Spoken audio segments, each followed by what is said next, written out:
Hey guys, what's up? Welcome to another very trash and awkward video by me. Today I'm using voiceover because I don't feel like typing in a bunch of subtitles, and so yeah, you get to hear my beautiful voice I use on stream. So basically, I'm doing this video where I rank every one of the Robtop levels from easiest to hardest, and this isn't a very original video idea, but I, all the rankings in this video are my opinion, and I don't want people in the comments saying things like, "Oh, you're wrong. This should be in this spot." So yeah, just keep that in mind. One last thing I want to address is I'm not using any professional mic equipment or anything. I'm just using my Samsung microphone to record this audio, and yeah, you can clearly tell that's the best one in the world. I don't want to waste anyone's time for much longer, so I'm just going to get straight into the video. I don't know why I decided that this was easier than Stereo Madness, but for some reason it just gave me less of a hard time to complete it. Basically, this level has some very simple cube, and there's nothing really hard about it.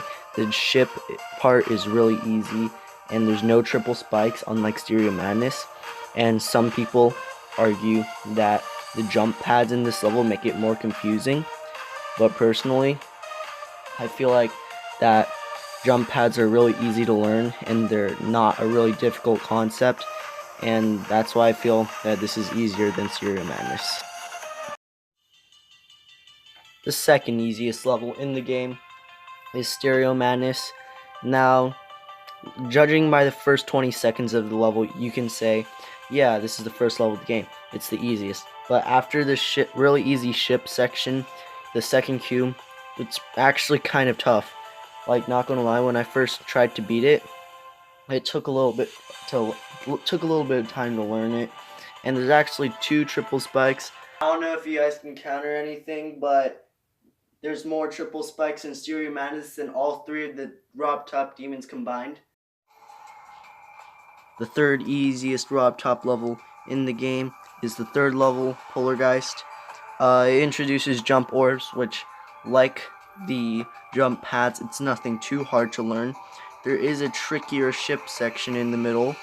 It is one step up from Back on Track and Stereo Madness, but still nothing too bad.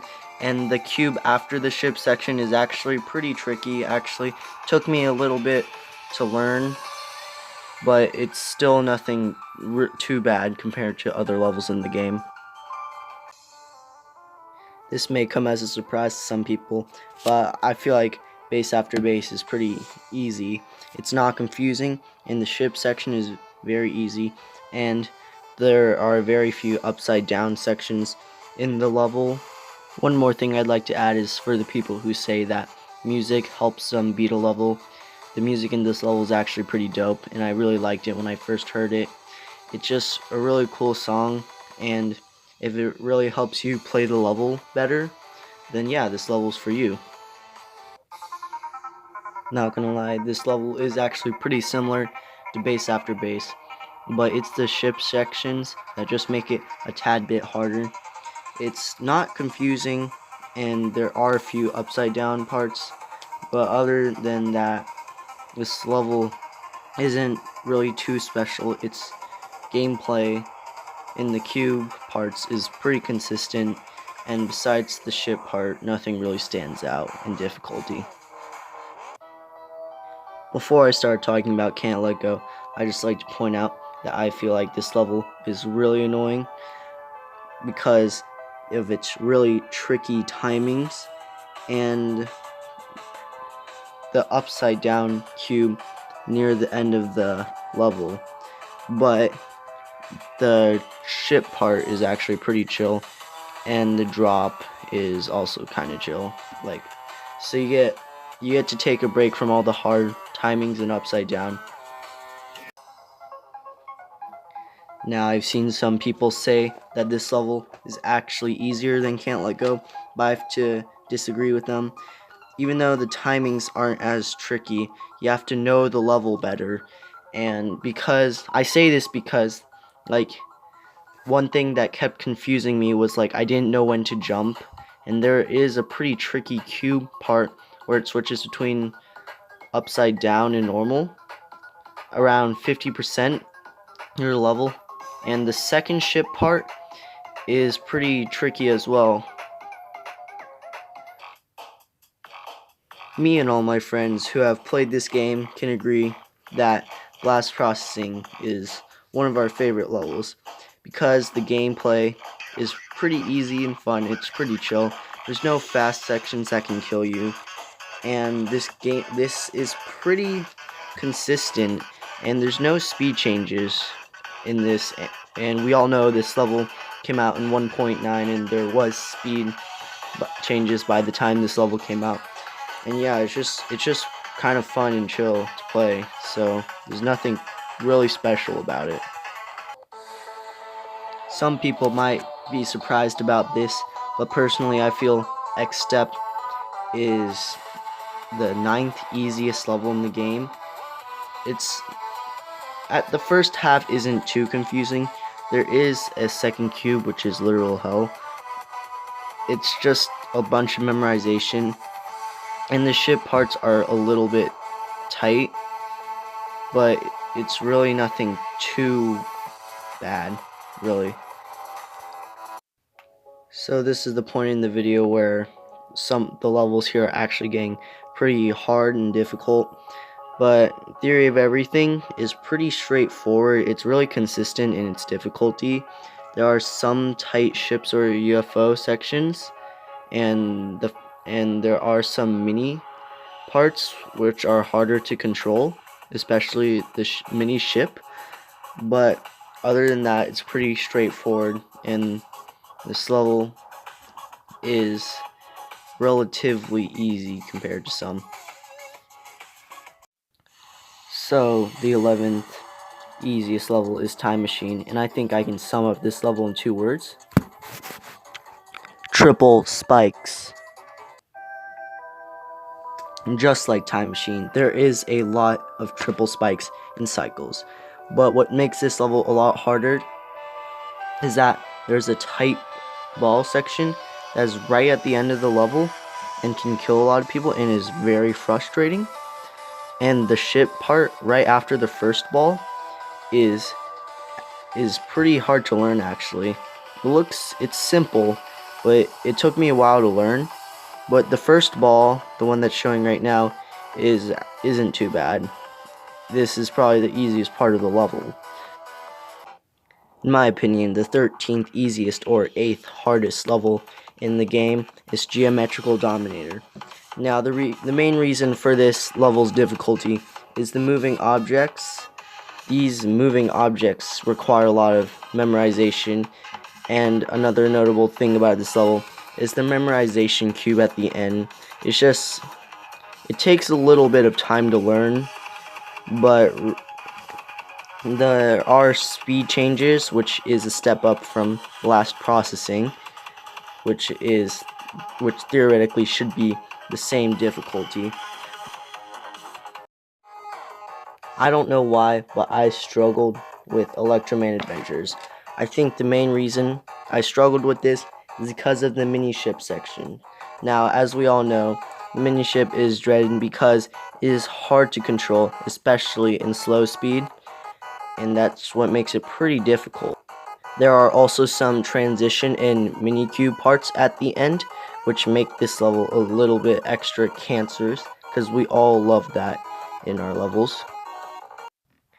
Now, the first 40% or so of Hexagon Force is pretty easy, but I think that the duels make this level pretty hard.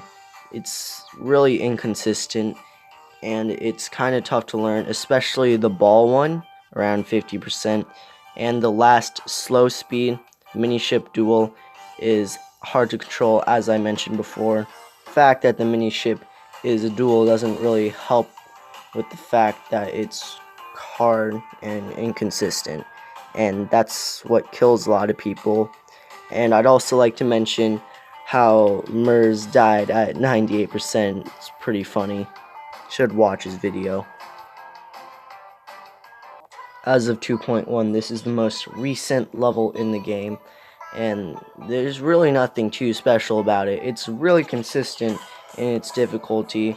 I think one hard thing about it is the spider, but other than that, there's nothing really standing out to me in difficulty. One thing I am surprised about that there's no 4 times speed, which was added in this update. Like, this level would have been way harder if Robtop had added 4 times speed.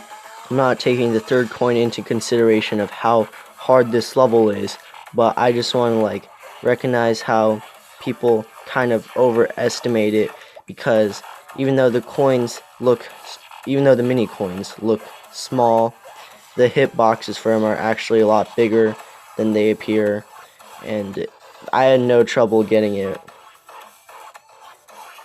Even though this is only the 11th level in the game, I find it really hard, actually. Like, the mini parts are just pretty cancerous, and I know I've mentioned this a couple times already, but mini ship just kind of kills me a lot. And the ship part right before the drop is pretty tight, so that can kill some people. The memorization mini cube at the end is pretty tough too. It requires some practice. This is the first Robtop demon on the list so far. Theory of Everything 2. Really?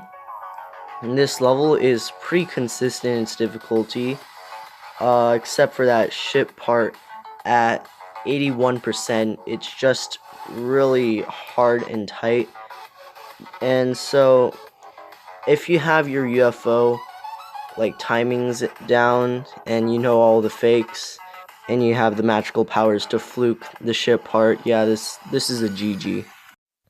I feel like this should be a demon, because, well, past like 5%, it's all in 2 times or 3 times speed, and that's just really hard. And I know I said before that slow mini ship was really hard, but I could argue that the fast mini ship is pretty hard too. Overall, this level is fast and just hard.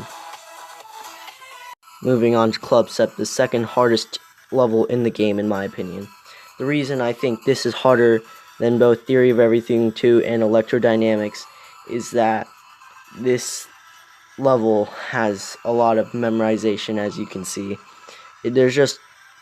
You have to practice this level a lot. It's not really a lot of gameplay based. A lot of the gameplay parts are fairly straightforward. There is a pretty tight mini UFO part that requires some timing, but other than that and the memorization parts, this level is pretty straightforward. Deadlocked. Who saw this one coming, like, honestly? Now I can just sum this entire level up in 2 words. Absolute hell. But I'm going to go into detail about it. This first wave and the dual wave at around 75-ish% is just so hard. And the UFO at the end, people don't talk about it a lot, but it really puts the pressure on you. It's a pretty tough UFO section, but it's not really bad.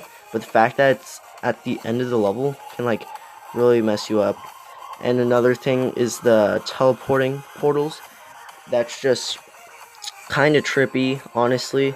And this mini cube part right here takes a little bit of practice to know when to tap. So anyways, this is the end of this video. I don't really feel like doing an outro or like a proper outro, so I'm just gonna like say bye.